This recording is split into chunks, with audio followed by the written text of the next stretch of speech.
Giscard, Mitterrand et Chirac.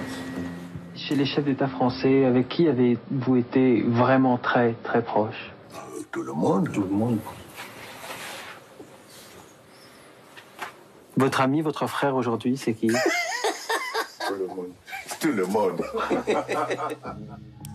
Je dis que le président Omar Bongo Ondimba a été généreux avec tous les horizons de la vie politique française, de gauche comme de droite.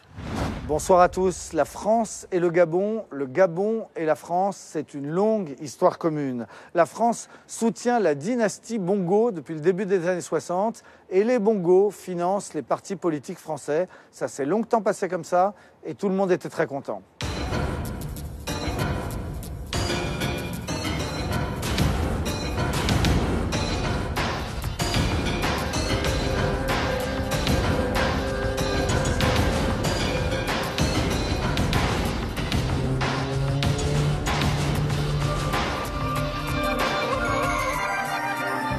Ce soir, Complément d'enquête vous raconte donc l'histoire d'Ali Bongo, l'actuel président du Gabon, ce petit pays pauvre en Afrique, pauvre malgré de grandes ressources pétrolières. Ali Bongo, c'est un des 54 enfants d'Omar Bongo. Il a été élevé dans les meilleures écoles françaises. Pour la petite histoire, il a obtenu son bac grâce à un coup de fil de l'Élysée.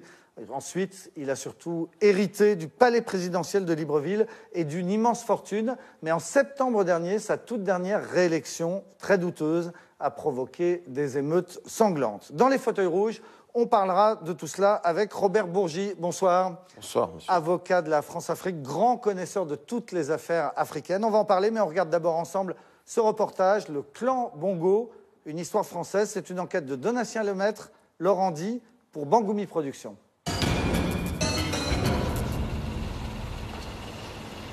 Vous allez bien, Monsieur le Président? Ça va, et vous-même? En chemisette, décontracté. Il a l'air d'un vacancier. Voici pourtant l'un des plus puissants chefs d'État africains. Le plus français, en tout cas. Ali Bongo, 58 ans, président du Gabon, un dictateur selon ses opposants. Petit tour dans Libreville, la capitale. C'est lui qui est au volant, mais il est bien entouré par la dizaine de voitures de sa garde rapprochée. J'ai un chauffeur que j'utilise pour les sorties très officielles. Les autres occasions, je conduis moi-même. Pour moi, c'est en même temps une détente que de conduire et j'ai un poste d'observation pour voir ce qui se passe et regarder. Une façon pour lui de voir son pays et son peuple, loin de son palais. Ce matin, l'accueil dans les rues est chaleureux.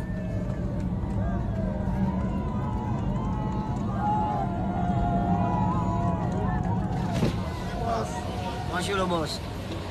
Comment ça va les hommes? Ça va, très bien, très bien. L'initiative, c'est bon le boss. Nous sommes très contents. On est venu voir un petit peu les... J'espère beaucoup de succès, patron. Merci pour l'état des travaux. Merci beaucoup. C'est très bien. On va faire avancer ça. Nous sommes très heureux, ça va. Ça va, c'est très bien. Merci. Ok, merci, monsieur le président. Ok, merci.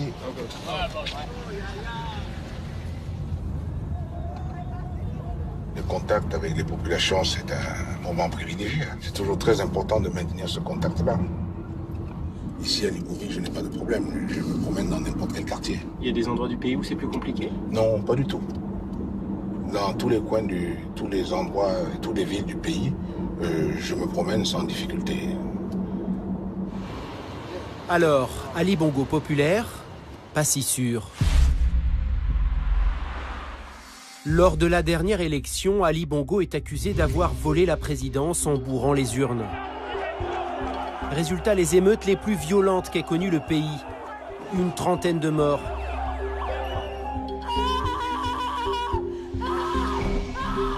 Ali, attention, c'est pas un petit gros. C'est quelqu'un qui peut être parfaitement brutal. C'est Dr Jekyll et Mr Hyde. C'est un type qui peut être policé comme ça, affable, mais aussi extrêmement violent. Il est diabolique. Sans état d'âme, sans cœur, je vous assure. Le Gabon, petit pays d'Afrique de 2 millions d'habitants. Dirigé depuis 50 ans par la même famille, les Bongo. Le Gabon, base arrière de la France, qui s'y fournissait en pétrole, en bois, en uranium et en cash.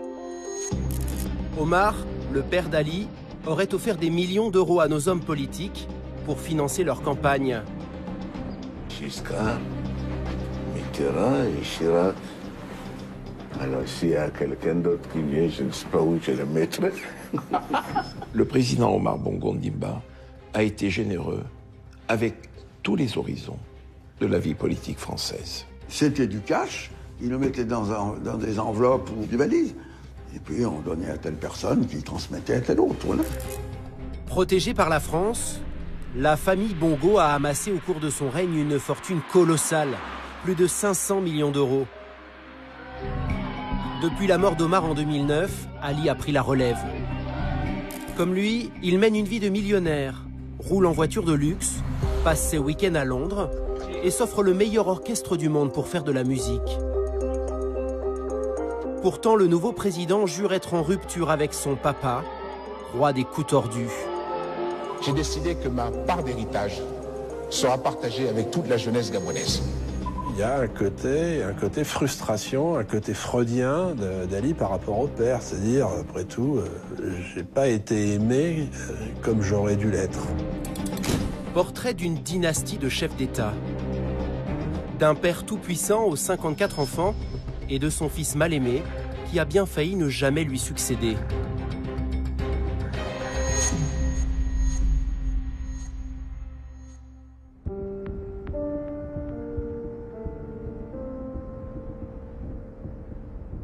Il nous a fallu plusieurs mois de négociations pour approcher Ali Bongo.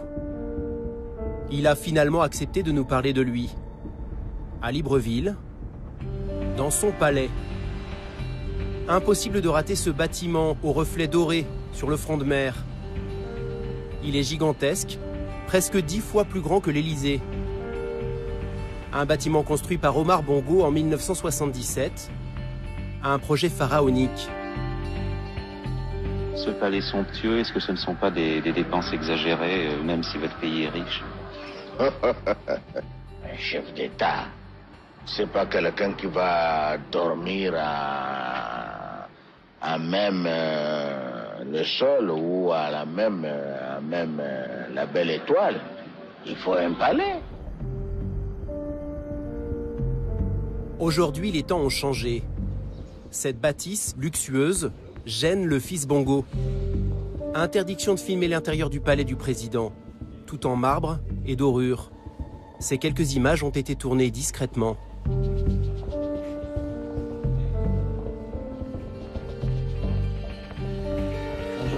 vous allez bien? Ça va?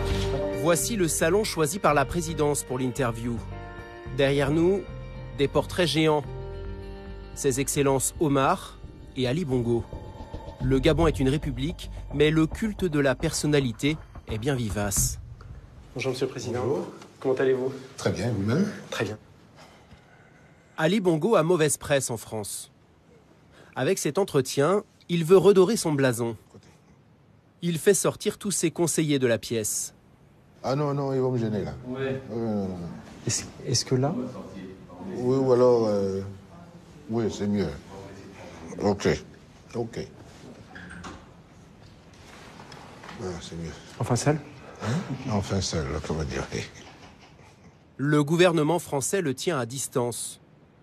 Une blessure pour lui qui a passé son enfance chez nous, la France, sa seconde patrie.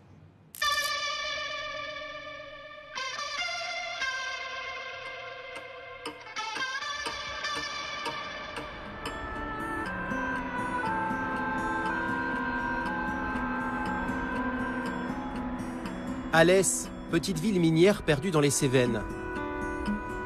C'est ici qu'Ali Bongo débarque à 6 ans.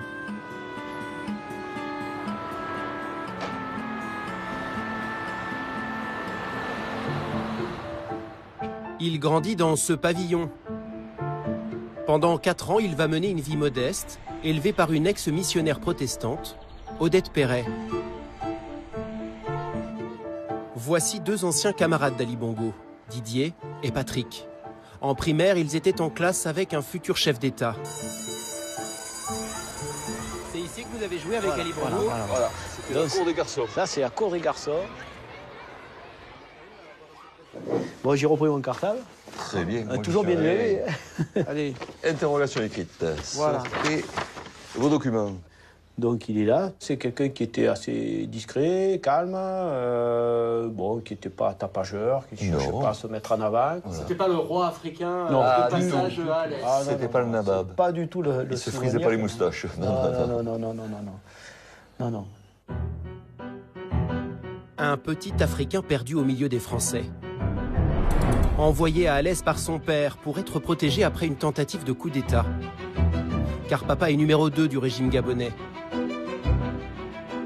Quand Ali rentre à Libreville, à la fin de son primaire, son père a gravi un échelon. Il est devenu président. Ali a sa propre moto.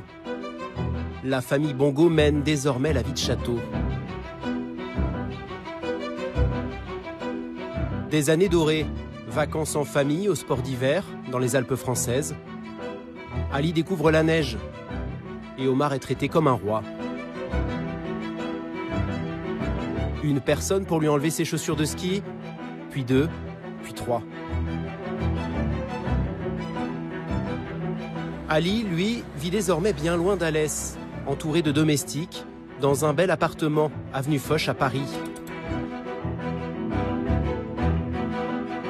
Le fils du président poursuit sa scolarité dans un établissement très réputé de Neuilly. C'est donc ici, à l'institution Sainte-Croix de Neuilly, que j'ai été en classe quelques années avec Ali Bongo.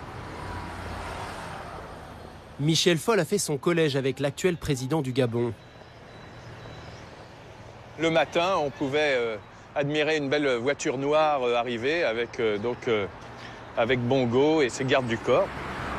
Et en classe alors, que donnait l'élève Bongo? Disons qu'il était un élève moyen, il n'était pas nul, mais il n'était pas exceptionnel non plus. Hein. Donc il était, je dirais, très moyen. Voilà. Dans l'ensemble, j'avoue que j'étais pas un élève très motivé. Il y a des camarades de classe qui disaient que vous étiez un peu bavard aussi en classe. Oh, il s'exagère. Je n'étais pas si bavard que cela, mais simplement que j'ai mué un petit peu plus vite et donc ma voix était un peu plus grave, donc on me repérait rapidement. Ali Bongo est un élève médiocre. Au lycée, ses mauvais résultats deviennent inacceptables pour son père, se souvient son professeur d'anglais de l'époque. Lorsque les notes laissaient à désirer, il était convoqué à Libreville et il partait entre 2 avions recevoir une admonestation de son père. Et je l'ai vu revenir un lundi matin, les traits tirés, les yeux fatigués, et il avait fait l'aller-retour pendant le week-end pour se faire enguirlander par le président. Son père est fou de rage, qu'importe. Ali Bongo n'aime ni les études ni la politique. Il n'a qu'un rêve en tête, devenir chanteur. Sa passion, le funk.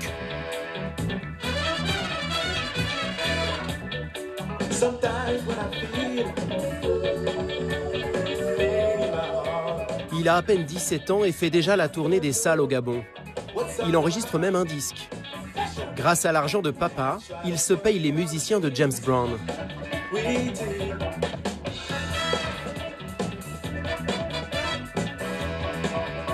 À l'époque, il s'appelle encore Alain. Il changera de prénom après sa conversion à l'islam.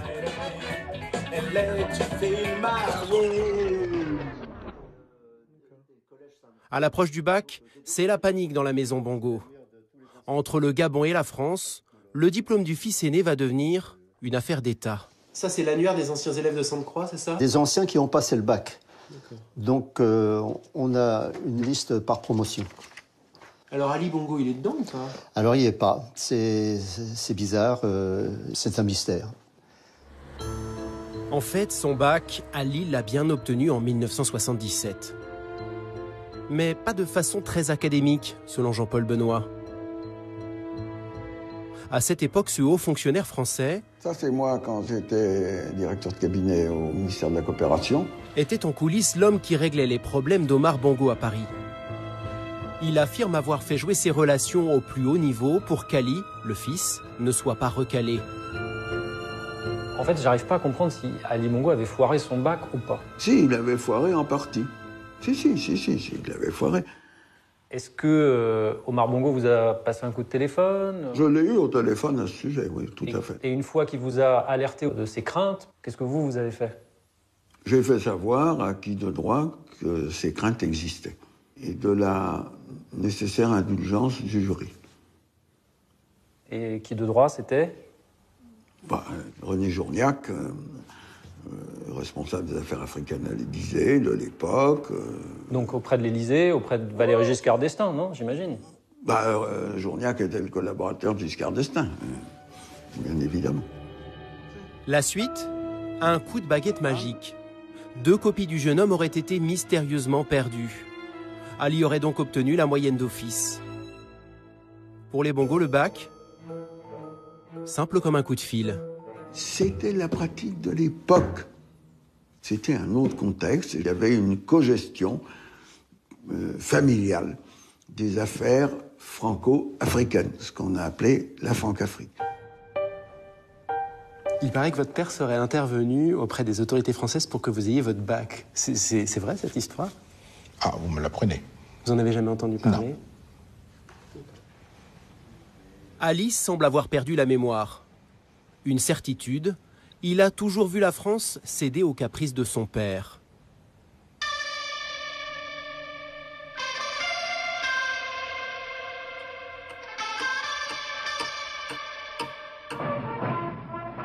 Le nouveau président de la République gabonaise séjourne en France depuis mardi.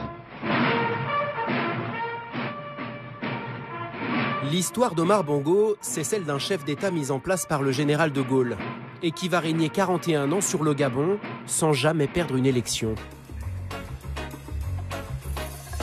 La France l'a choisi pour sécuriser ses ressources en pétrole. Malin, l'homme de paille va aussi largement en tirer profit. La France, sans le Gabon, est une voiture sans carburant. Le Gabon sans la France, c'est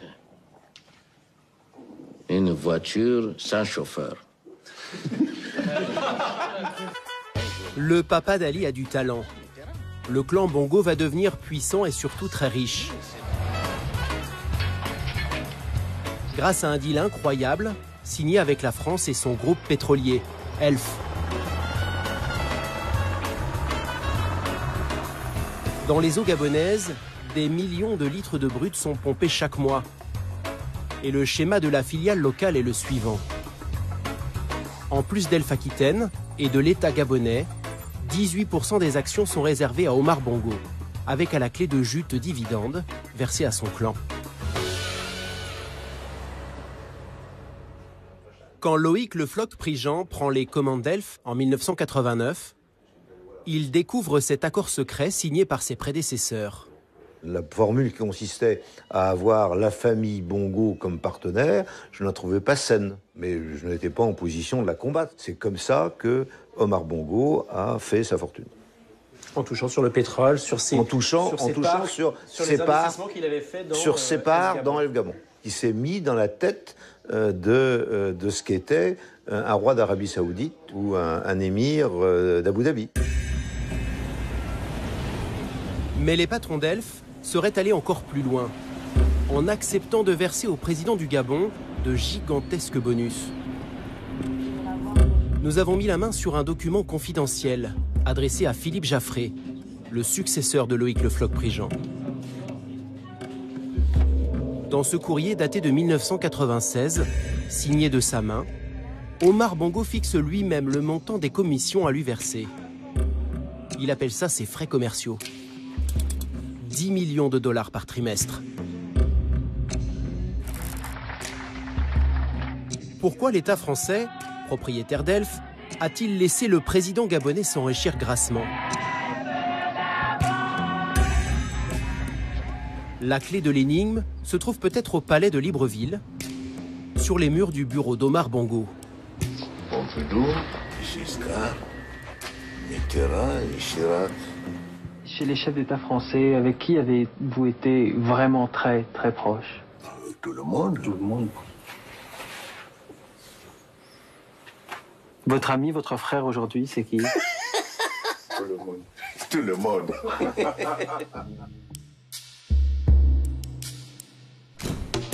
Omar Bongo a toujours été un amoureux de la vie politique française. Il la connaît par cœur. Il est même suspecté de l'avoir financée. Des mallettes de cash auraient été remises à nombre d'hommes politiques.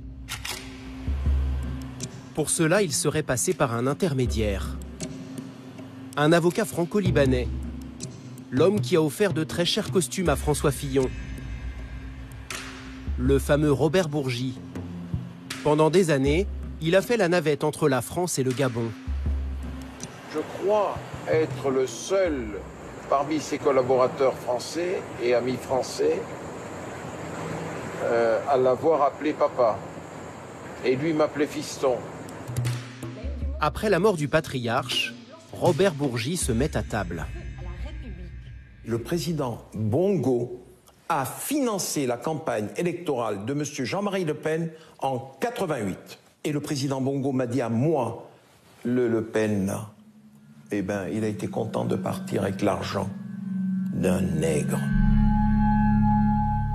Mon cher Robert Bourgi, cette photo est le gage de notre fraternité. Jean-Marie Le Pen dément avoir touché 1 centime, tout comme Jacques Chirac et Dominique de Villepin également cités. Aujourd'hui, celui qu'on appelle l'avocat de la France-Afrique va plus loin. Tout le monde était mouillé. Je dis que le président Omar Bongo Ondimba a été généreux avec tous les horizons de la vie politique française, de gauche comme de droite. Comment ça se passait en pratique? Je ne veux pas... Sans citer de nom? Non. Je ne veux plus en parler. Quand Bongo était à l'hôtel Crillon, toute la classe politique française défilait.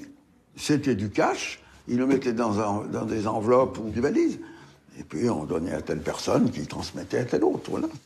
C'était une façon de redistribuer. C'était aussi une manière de protéger, de pérenniser ses relations avec la France. Protégé par la France, Omar Bongo a amassé un énorme magot. Mais combien pèse son trésor secret?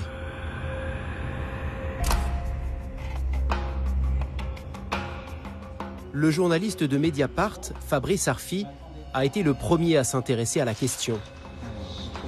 À la mort d'Omar Bongo, il a eu une idée simple: décortiquer les documents du notaire de famille. Ce qu'il découvre est hallucinant. On est à peu près 500 millions d'euros. Exactement, je crois, à 460 millions d'euros. Il faut voir que pour un pays comme le Gabon, qui est un petit pays de 1,5 million d'habitants, 460 millions d'euros, c'est à peu près 10% du budget de l'État dont on parle. C'est 1/10 du budget de l'État qui est entre les mains de la famille qui règne. Compte à l'étranger, yacht, immobilier de luxe. Les Bongo ont en plus la main mise sur des pans entiers de l'économie gabonaise. On parle de banques et les assurances, du secteur industriel, le bâtiment et les travaux publics, par exemple. Radio Nostalgie Afrique aussi, la radio, le secteur aérien. S'ajoute aussi un patrimoine immobilier conséquent, chez nous, en France. Le lanceur d'alerte Jean Merkert a recensé les biens possédés par le clan Bongo à Paris.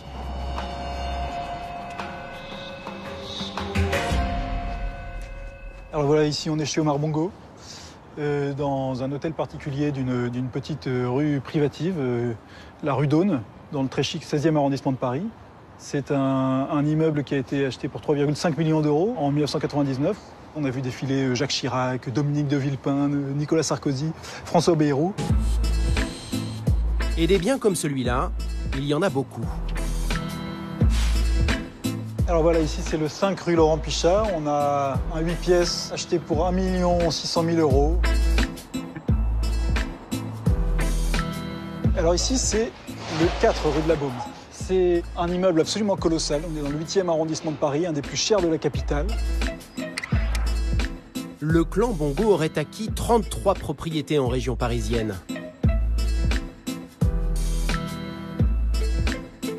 Et 11 autres sur la Côte d'Azur. Il y en aurait pour 47 millions d'euros. La justice française a ouvert une enquête pour détournement de fonds publics. C'est l'affaire des biens mal acquis. Depuis que les juges s'intéressent à sa famille, Ali Bongo semble bouder Paris. Il investit désormais à Londres, dans le quartier huppé de Mayfair.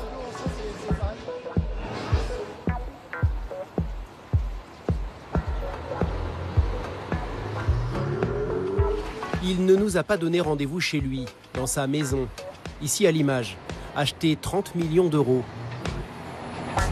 mais à une adresse mythique. Le studio Abbey Road, celui des Beatles. Drôle d'endroit pour rencontrer un chef d'État.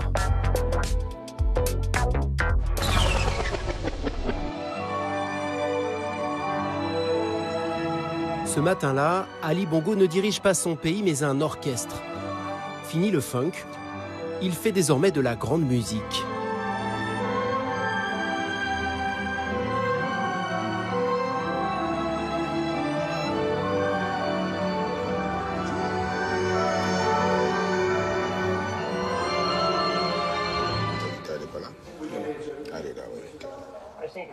Musicien, président de la République, c'est compatible?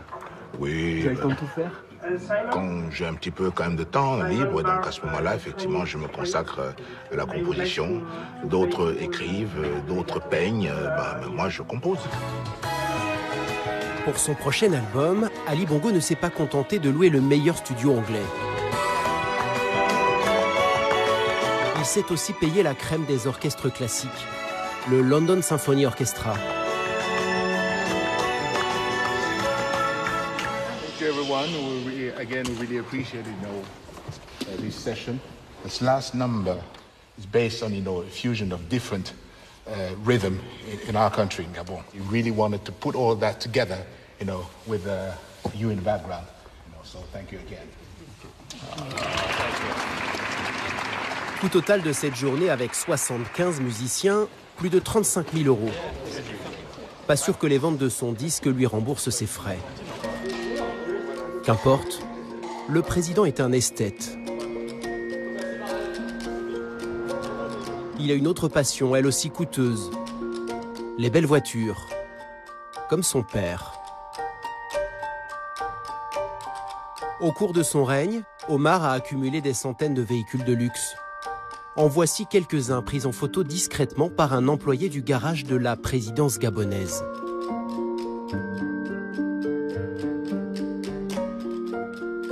À peine élu, Ali en fait acheter 29 de plus. Un journaliste, Julien Pain, a réussi à obtenir le bon de commande. Sur ce contrat d'achat de véhicules, on pouvait voir qu'il y avait des véhicules tous de grand luxe, de marques différentes, des Maybach, des BMW, des Rolls-Royce, les plus chers des Mercedes, et donc des véhicules qui pouvaient monter, comme cette Maybach, à 496 000 euros. Et au total, on arrive à presque 15 millions d'euros pour 29 voitures. Ali est dépensier. Heureusement, Sylvia, sa femme d'origine française, donne de son temps pour défendre la cause des plus démunis. Elle a créé la fondation Sylvia Bongo. Sur ces images, elle se met en scène au contact des Gabonais. Un plaisir. Et moi donc, ça donne envie de revenir et une bonne énergie. Mais l'autre passion de Sylvia Bongo est le shopping. Place Vendôme. Tracfin, l'organisme de lutte contre le blanchiment d'argent, a mis sous surveillance la carte bleue de la première dame. En un an, Sylvia Bongo a dépensé 1 million d'euros à Paris, dont 132 000 euros chez le joaillier Van Cleef et 144 000 euros chez Hermès. Ce train de vie délirant finit par faire du bruit au pays. Alors en 2015, Ali Bongo va surprendre tout le monde avec un beau cadeau. Mes chers compatriotes, j'ai décidé que ma part d'héritage sera partagée avec toute la jeunesse gabonaise. Car à mes yeux, nous sommes tous les héritiers d'Omar Bongo Ondimba. Cela veut concrètement dire que tous les revenus tirés de ma part d'héritage qui me revient seront versés à une fondation pour la jeunesse et l'éducation. 2 ans plus tard, Ali Bongo a cédé un terrain pour construire une école de musique, un palais pour le transformer en université. Mais sa fameuse fondation, nous l'avons cherchée dans tout Libreville, sans succès. Monsieur le Président, où est-elle donc cachée ? Je suis dans la philosophie qui consiste à dire que ce qu'une main fait, l'autre l'ignore. Donc, je n'ai pas besoin de faire la publicité pour toutes les actions que je mène. Nous, on a cherché un petit peu, on ne trouve pas de site officiel, on se pose plein de questions. Est-ce que vous pourriez nous transmettre des documents pour bien comprendre ce que vous avez fait ? Officiellement, il n'est pas encore créé. Officiellement, il n'est pas encore créé. Et au niveau des transferts, alors, vous avez déjà transféré combien d'argent ? Mais je trouve c'est un peu délicat comme la question que vous me posez là, parce que moi, j'ai déjà transféré un certain nombre de biens dont je dispose. Le reste sera mis dans le cadre de cette fondation-là. Mais vous allez vraiment le faire ? Bien, vous savez, ces questions de succession, ça prend beaucoup de temps. Donc, ce n'est pas moi qui fixe ce calendrier-là. Nous n'avons pas encore totalement clôturé. Une succession compliquée, surtout avec 53 frères et sœurs. Pas facile d'être l'héritier d'Omar, ce père qui a si souvent humilié son fils aîné.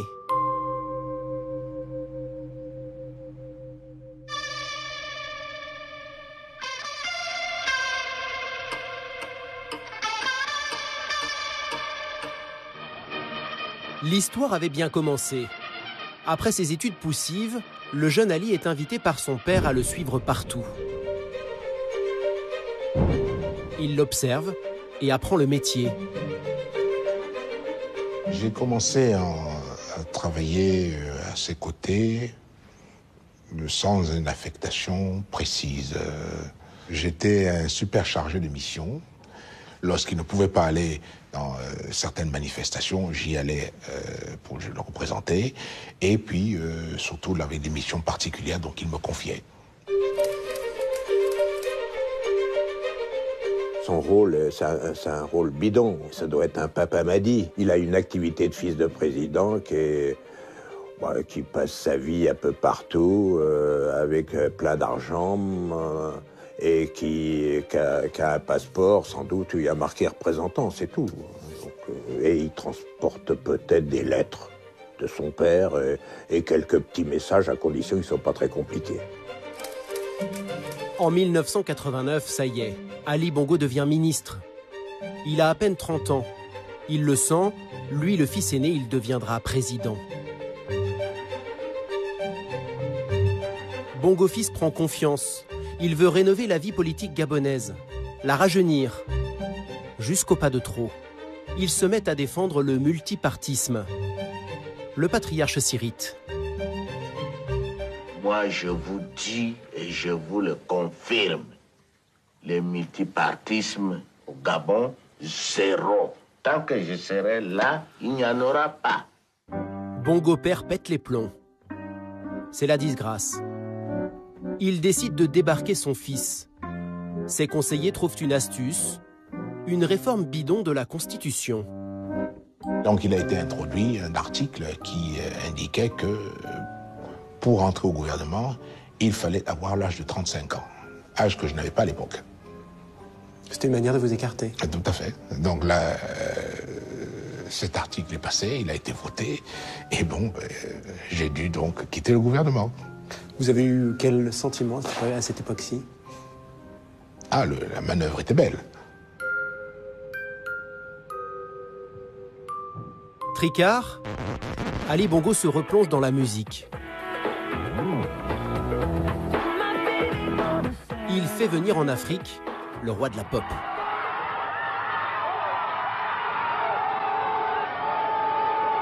On l'attendait et il est arrivé. Michael Jackson, qui effectuait une visite de 2 jours au Gabon, a dû passer la nuit dans le sud du pays en raison d'intempéries qui rendaient périlleux son retour en hélicoptère ou en avion.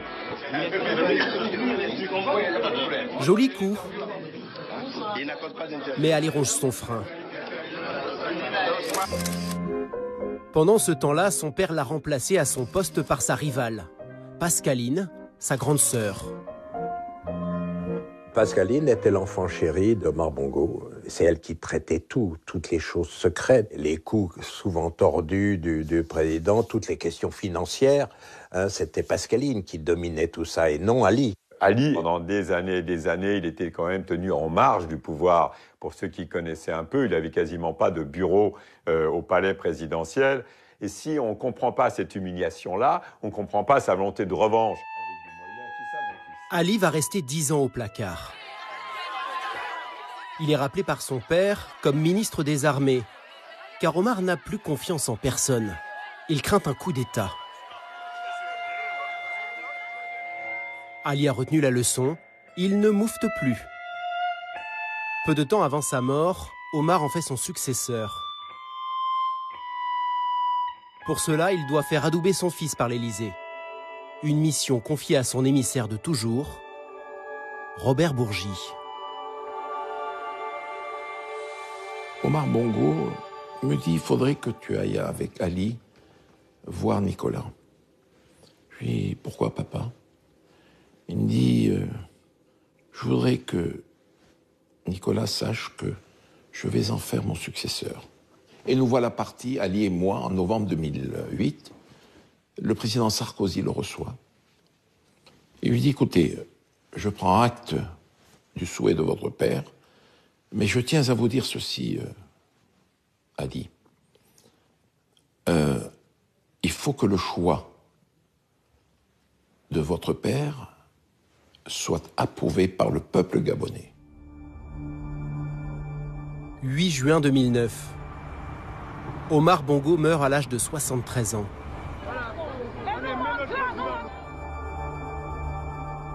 Des funérailles hors normes sont organisées à Libreville pour lui rendre hommage.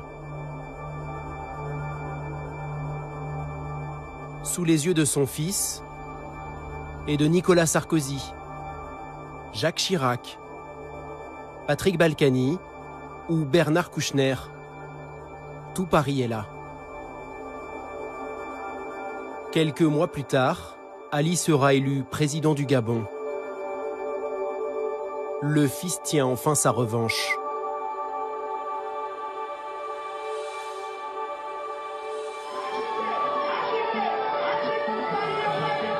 Son premier chantier, mettre fin au système Omar Bongo et à ses mallettes de cash.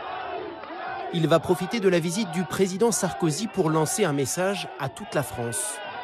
Quelques mots qui n'ont l'air de rien, mais un discours historique pour tous les Gabonais. Leurs Excellences, Messieurs les chefs d'État. Ce président, vous et moi, ignorons le contenu réel de ce qui est communément et confusément appelé France-Afrique. Mais nous assumons courageusement cet héritage historique, riche aussi bien d'aspects positifs que négatifs. C'est dire que l'heure est venue de faire émerger un réel partenariat gagnant-gagnant, à la mesure des aspirations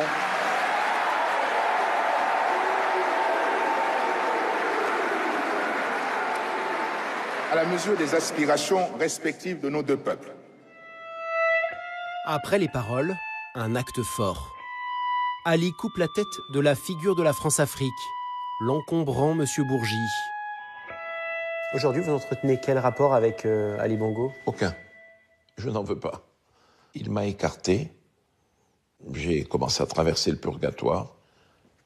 Peut-être que j'ai été un témoin gênant. Il a mis fin au système des mallettes. Du coup, vous n'avez plus de travail? Comment vous dire, c'est un boulot honorable. Je n'ai pas besoin de l'argent d'Ali Bongo Ndimba. Loin de là. Au contraire, je me sens plus riche sur le plan du cœur.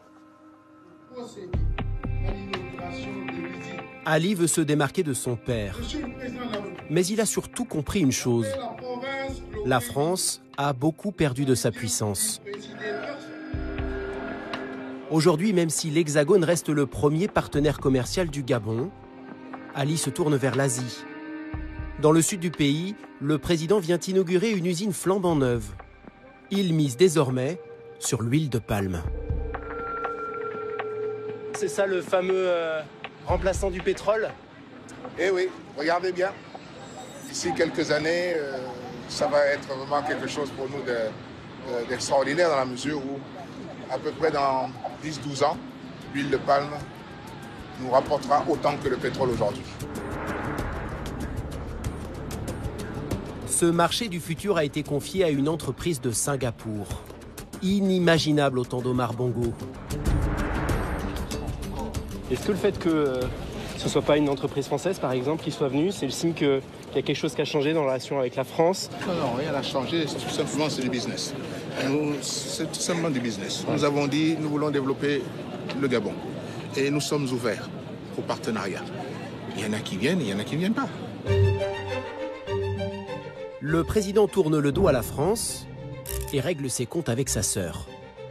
Son ancienne rivale, Pascaline, a été chassée du palais et vit à l'étranger. Ali refuse de régler les ardoises de sa frangine. Voyage en jet privé, frais de bouche, il y en aurait quand même pour une dizaine de millions d'euros.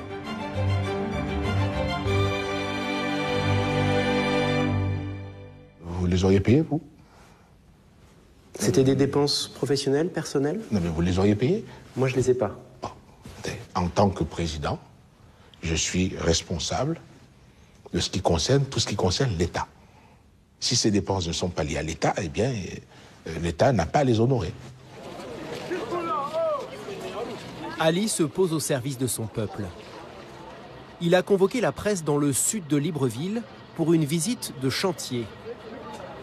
Le président a promis de goudronner 3600 km de route dans un pays qui en manque cruellement.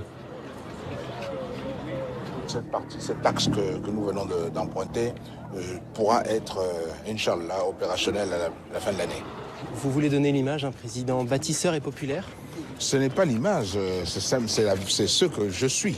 Je suis un bâtisseur. Et donc, ça m'intéresse d'être sur les chantiers pour contrôler, pour voir ce qui se fait et puis pour encourager les hommes.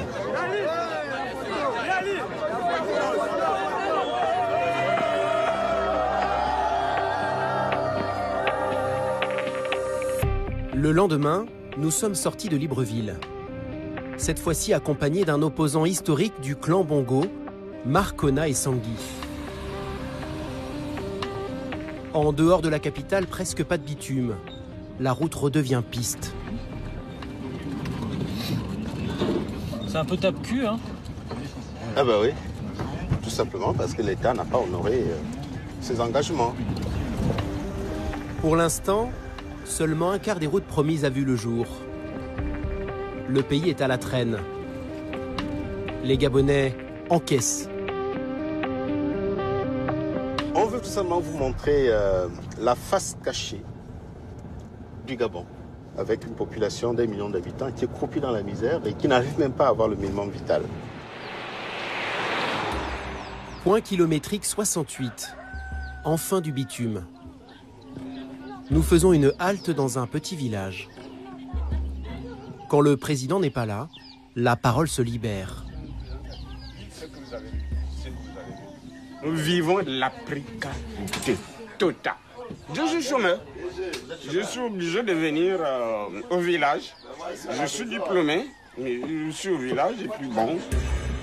Ici, c'est jus de canne à sucre, habitation de fortune et système D. L'électricité arrive bien dans les maisons, mais pour l'eau, c'est une autre histoire. Celle-ci a l'odeur de la boue. Non, on ne la consomme pas, nous consommons l'eau de la rivière. C'est choquant tout simplement parce que nous sommes dans un pays présenté à l'international, à l'extérieur, comme un pays extrêmement riche. Vous avez le pétrole qu'on exploite au Gabon depuis bientôt 100 ans, le bois qu'on exploite depuis 150 ans.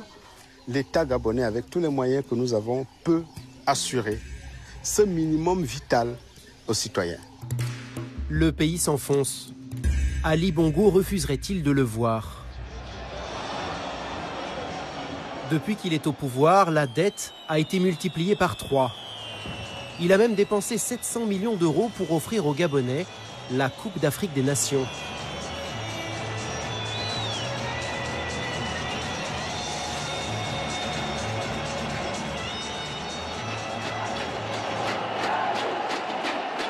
Avec cet événement, Ali espère peut-être faire oublier à son peuple ce triste jour du 31 août 2016, date des résultats de la dernière élection présidentielle. Ce jour-là, Ali Bongo affronte Jean Ping. Cet adversaire, il le connaît bien, c'est son ex-beau-frère, en couple pendant des années avec Pascaline, sa sœur rivale.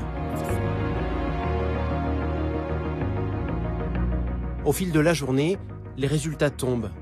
Il donne Jean Ping vainqueur. Il est persuadé d'avoir gagné. Qui est le président de la République gabonaise? C'est moi, Jean Ping. Mais à 17h, coup de théâtre. Est élu Bongo Ondimba Ali avec 177 722 voix, soit 49,80%. Je vous remercie. Ali Bongo est réélu pour un deuxième mandat. Il l'emporte d'une courte tête de 5500 voix. Une province a fait basculer l'élection. La terre natale du président, le Haut-Ogooué. Là-bas, 99,93% des électeurs auraient voté et 95,46% pour Ali Bongo. Aujourd'hui retranché dans sa maison de Libreville, Jean Ping, le candidat malheureux, ne décolère pas. Il crie à la fraude. Il a fallu tricher massivement au point de faire voter 99,99% des électeurs dans la province natale. Pas un seul malade ce jour-là. Tous étaient là, comme par hasard. Et le résultat a fait en sorte que là-bas, uniquement là-bas, les résultats soient complètement faussés. Vous comprenez que ça n'existe pratiquement nulle part ailleurs dans le monde, ce genre de système. Dans la province du président, selon les chiffres officiels, 47 électeurs seulement se seraient abstenus, sur un total de 71 000. Des résultats miraculeux, mais qui seraient complètement faux. Nous avons récupéré un quart des procès-verbaux du Haut-Ogooué, avec le nombre d'électeurs inscrits et les suffrages réellement exprimés.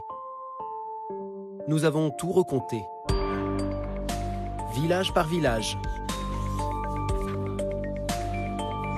Le chiffre des 47 abstentionnistes est vite dépassé. Sur à peine un quart des bureaux de vote, nous avons déjà 3346 électeurs qui n'ont pas voté. Le taux de participation est très élevé dans votre région, 99,93%. Qu'est-ce que vous en pensez? Les élections sont maintenant derrière nous. Les taux de participation dans certaines provinces ont toujours été très élevés. C'est mathématiquement quasi impossible. La Cour constitutionnelle a répondu à cela et donc je vous engage à voir ce que la Cour constitutionnelle a publié comme vrai résultat et vous verrez vous-même. Le 31 août 2016, Ali Bongo est réélu. Personne n'y croit. Pour la première fois, le paisible Gabon va connaître le chaos. Ali Bongo ne restera pas. Émeutes, pillages. Les partisans de Jean Ping vont mettre le feu à l'Assemblée nationale. Ali Bongo fait alors ce que son père n'a jamais osé faire.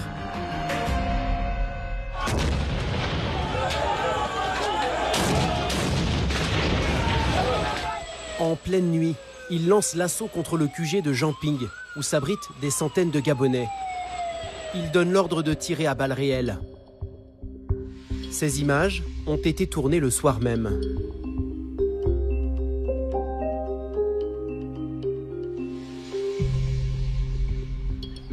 Nous sommes retournés sur les lieux avec des membres de l'opposition qui étaient présents lors de l'assaut des forces spéciales. Ils ont tiré étant dans les fleurs, donc on ne les voyait pas d'abord. Et c'est ces balles-là qui ont fait cet impact. Vous voyez ici, il y a des balles là. Tous ces impacts-là.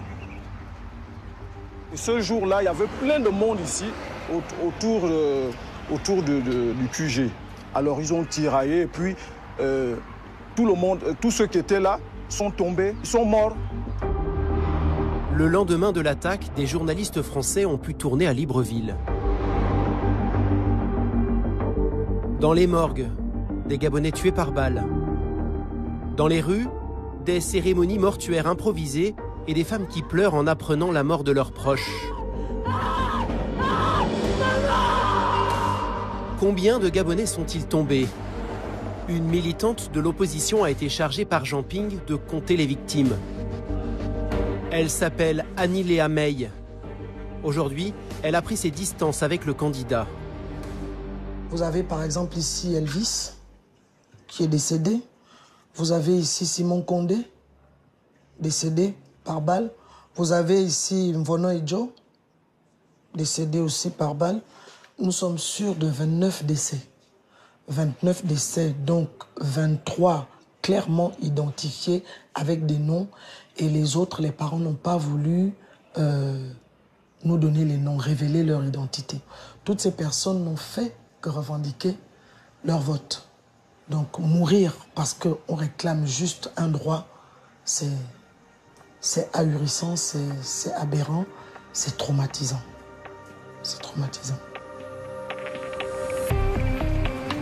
Nous avons contacté une douzaine de familles de victimes. Toutes confirment les affirmations de l'enquêtrice. Son rapport a été transmis à la Cour pénale internationale. Le président conteste ce bilan. Selon lui, seuls 4 pillards auraient été abattus.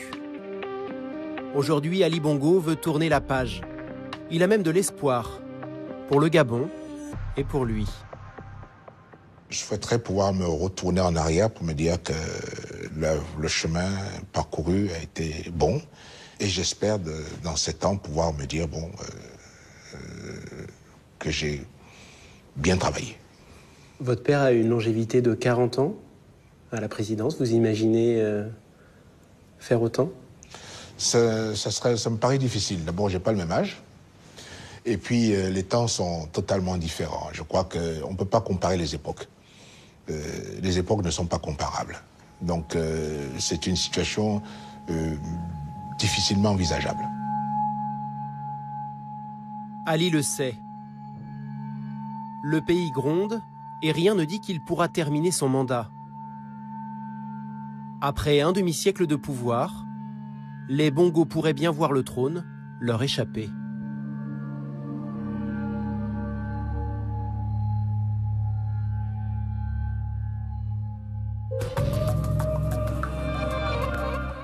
Et voilà pour ce reportage sur le clan Bongo, une histoire française, un reportage signé Donatien Lemaître et Laurent Di pour Bangoumi. Et on se retrouve donc dans votre bureau, Robert Bourgi, dans les beaux quartiers de la capitale, un bureau dans lequel, j'imagine, sont passés un certain nombre de chefs d'État africains. On va parler d'Omar Bongo, que vous appelez papa, on va parler de son fils, Ali Bongo, puis on va parler de vous aussi, parce qu'il y a des choses à dire. Absolument. Vous avez notamment défrayé la chronique en offrant des costumes très chers à François Fillon. Ça lui a coûté assez cher, on verra si on a le temps d'en parler. Mais d'abord, l'Afrique. Ce qu'on vient de voir dans ce reportage, c'est à la fois parfois exotique, quand Ali Bongo s'offre un grand orchestre à Londres, et puis parfois tout à fait dramatique quand il y a des morts après sa réélection à Libreville. Qu'est-ce que vous retenez?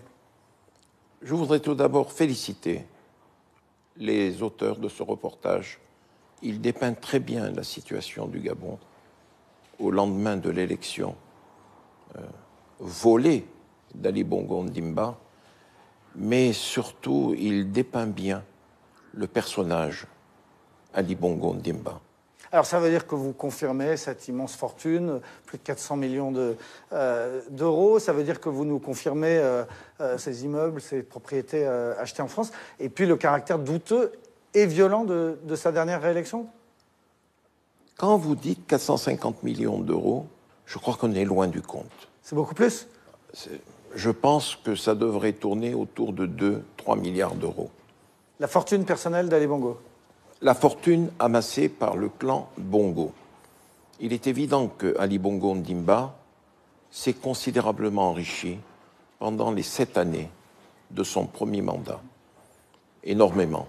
Mais Robert Bourgi, là, vous dénoncez des choses graves, hein, la fortune qu'avait le père, la fortune qu'a le fils, mais pendant des années, vous étiez très proche du père, vous l'appeliez papa. Ça ne vous dérangeait pas, à l'époque, qu'Omar Bongo détourne autant d'argent de son pays pour se les mettre dans la poche? Monsieur Poincaré, les temps ont changé. Lorsqu'en septembre 2011, j'ai provoqué, rappelez-vous le titre du Monde, un séisme dans notre pays, j'ai dénoncé l'existence des mallettes. J'ai dénoncé des pratiques qui ne doivent plus exister aujourd'hui. En septembre 2011, pour que les gens comprennent bien. Septembre 2011. Vous avez raconté que pendant des années, vous-même avez ramené des mallettes de billets, entre autres, que vous le donniez, entre autres au parti gaulliste, que vous avez vu Jacques Chirac et Dominique de Villepin compter physiquement les billets que vous aviez ramenés. Tout ça, vous l'avez révélé en 2011. J'ai dénoncé ces pratiques. Et ce que j'ai constaté à l'époque, c'est qu'on m'avait menacé de diffamation. Je n'ai vu aucune diffamation, si ce n'est celle de Jean-Marie Le Pen. Robert Bourgi, je crois qu'il faut expliquer ce que c'était que la France-Afrique. À cette époque, vous dites il y a 10, 20, 30 ans. En gros, la France protégeait des potentats, des dictateurs africains. En échange, ces dictateurs donnaient de l'argent qui servait essentiellement à financer les partis politiques français. À l'époque, il n'y avait pas de financement des partis politiques.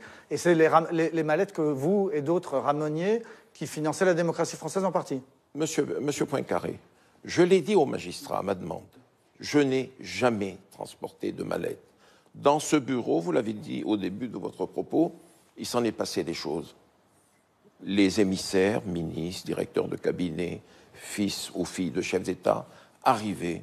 2 jours auparavant, j'avais pris les rendez-vous avec telle ou telle personnalité politique de tous bords. Et je les accompagnais.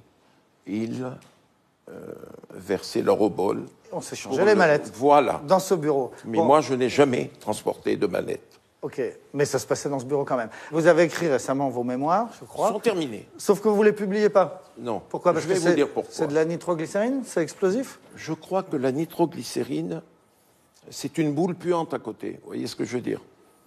C'est un petit pétard. Si ces mémoires devaient paraître aujourd'hui, comme m'a dit dernièrement un homme politique de premier plan de notre pays, qui avait lu quelques passages, je lui ai dit, tiens, tu n'as qu'à lire. Le lendemain, il m'a appelé à la première heure du jour. Il m'a dit, il faut que je te voie. Je suis allé le voir, il me dit, Robert, je t'en supplie, si ces mémoires paraissent, tout un pan de la classe politique française va à la retraite immédiatement. Alors, ça fait 400 pages, si je suis bien informé. C'est dans un coffre-fort quelque part, là, non? Ça a disparu. Il y a un exemplaire chez Robert Laffont, il y a un exemplaire chez Valdiguier, il y en a un chez moi. Laurent Valdiguier du Journal du Dimanche qui a coécrit avec vous. Donc il y a 3 exemplaires. Voilà. Ce que vous êtes en train de nous dire, c'est qu'il ne faut pas trop m'embêter. Hein? Non, pas du tout. Sinon, j'ai sous la main une bombe atomique. Je dois vous dire quand même que le titre des mémoires a été choisi. Ils savent que je sais tout. C'est le titre de... Voilà. On entend bien le message. Je suis là et j'observe. J'observe, vous savez, je m'amuse. Un dernier mot, Robert Bourgi, parce que vous avez défrayé la chronique ces derniers temps. Vous êtes devenu connu du grand public pour la fameuse affaire des costumes de François Fillon. Des costumes qui vous ont coûté assez cher à lui et à vous. À vous, un peu plus de 10 000 euros. À lui, peut-être la présidence de la République, non? On a beaucoup dit que l'affaire de ces 2 costumes que vous avez offerts à François Fillon lui a coûté l'élection. François Fillon est un ami. Était un ami. Je lui ai fait ce cadeau. C'est en fait un pari que je m'étais fait. je me rappelle, il m'avait appelé, il me dit « Est-ce que tu es libre pour prendre un petit déjeuner au Ritz ?»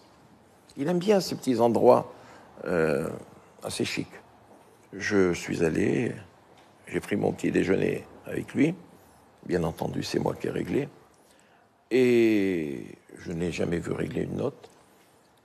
Et il m'a dit, tu sais, je vais gagner la primaire, je vais battre Alain, et je serai président de la République. Je l'ai écouté, et je lui ai dit, t'en es sûr? Il m'a dit oui. Et à part moi-même, comme l'on dit, j'ai dit, tiens, je sais qu'il aime les vêtements d'Arnis, en voilà un. Je vais lui offrir 2 costumes. Mais il ne le savait pas. Étant persuadé, M. Poincaré, qu'il n'allait pas battre Alain Juppé. Et voilà François Fillon, vainqueur de l'élection, de la primaire. Je suis allé chez Arnis, j'ai commandé 2 costumes, j'ai payé ces 2 costumes, et j'ai dit au maître tailleur, vous vous manifestez auprès de M. Fillon, et tout, et tout, et tout. Et il l'a payé cher. Il l'a payé cher. Mais... Il l'a payé cher, pourquoi? Parce que vous l'avez révélé. Monsieur Poincaré, il est élu. Il m'envoie un texto. Merci pour tout. Nous sommes en octobre. Merci pour tout. Je t'embrasse. Et un petit smiley. Je n'ai jamais couru après une audience. Mais c'est un copain. Quelques jours passent. Je lui envoie un texto. Cher François, j'aimerais bien passer 5 minutes avec toi pour te féliciter de vive voix et boire une bonne bouteille. Il aime bien le Saint-Julien. Des bonnes années. Aucune réponse. Je dis bien aucune réponse. 4 mois se sont écoulés. Et un jour, je le rappelle, je lui dis, François, je ne comprends pas ton silence. Je ne cours après rien à mon âge. Il m'a dit, j'ai la tête sous l'eau, je n'ai pas le temps de te voir. J'ai rien dit. Et vous savez, ça travaille. Je suis un être fait de chair et de sang. Ça travaille. Je dis, comment cet homme peut-il se comporter avec moi comme ça? Et j'ai appuyé sur la gâchette. C'est pas plus difficile que ça. Appuyer sur la gâchette, ça veut dire révéler que vous lui Voilà. avez offert ces costumes. Pourquoi le cacher? Ouais. Alors, il ne reste plus qu'une question qu'on se pose, Robert Bourgi, parce qu'on l'a bien compris, cette affaire des costumes. Vous êtes déçu? Non, il y a une deuxième raison.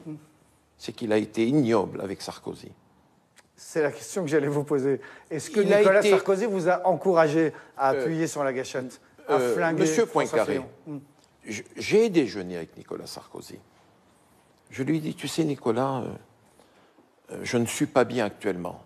Il me dit, bon, pourquoi? Et je lui raconte ce que je viens de vous dire. Je lui dis, je vais me le payer. Il me dit, ben écoute, de toute façon, même si je te disais le contraire, je connais ta détermination, tu vas le faire. Je lui dis, je vais le faire, Nicolas. Je ne veux pas que cet homme rentre à l'Élysée. Il n'en est pas digne. 1, il a été ignoble avec toi. Qui touche à Sarkozy me touche. 2, d'avoir, en janvier, dit, si je suis mis en examen, je ne me présenterai pas. Il a oublié ce qu'il avait dit en janvier. Ça, je ne l'accepte pas. Je me rappelle qu'à la fin du déjeuner, il m'a conduit jusqu'à la porte. Il m'a embrassé comme il le fait à chaque fois. Tu vas le faire, Robert? Je lui dis, c'est comme si c'était fait. Il me dit, alors il ne sera pas président. Là, tu vas le tuer. Et voilà. Et voilà ce qui est arrivé. Et voilà comment vous venez de nous dire que vous avez appuyé sur la gâchette. Merci beaucoup, Robert Bourgi, pour ces informations sur les costumes de François Fillon et surtout sur Ali Bongo, le président gabonais à qui nous consacrions cette émission. Avant de se quitter, je voudrais vous dire que Tristan Ouellex et Mathieu Régnier viennent d'obtenir le prix Albert Londres. C'est le prix le plus prestigieux en matière de télévision. Ils l'ont obtenu pour leur enquête, pour complément d'enquête qui s'appelait Vincent Bolloré, un ami qui vous veut du bien. Et naturellement, Toute l'équipe de Complément d'Enquête est particulièrement fière de ce prix et notamment que ce prix soit attribué pour ce sujet-là. Voilà ce qu'on voulait vous dire ce soir. Merci à ceux qui m'ont aidé à préparer cette émission. Thomas Auro, Clément Castex et Samuel Humez à la rédaction en chef. Caroline Durand à la préparation des plateaux. Philippe Lallemand à la réalisation. Très bonne soirée sur France 2. Au Festival d'Aix-en-Provence, le triomphe du temps et de la désillusion de Handel.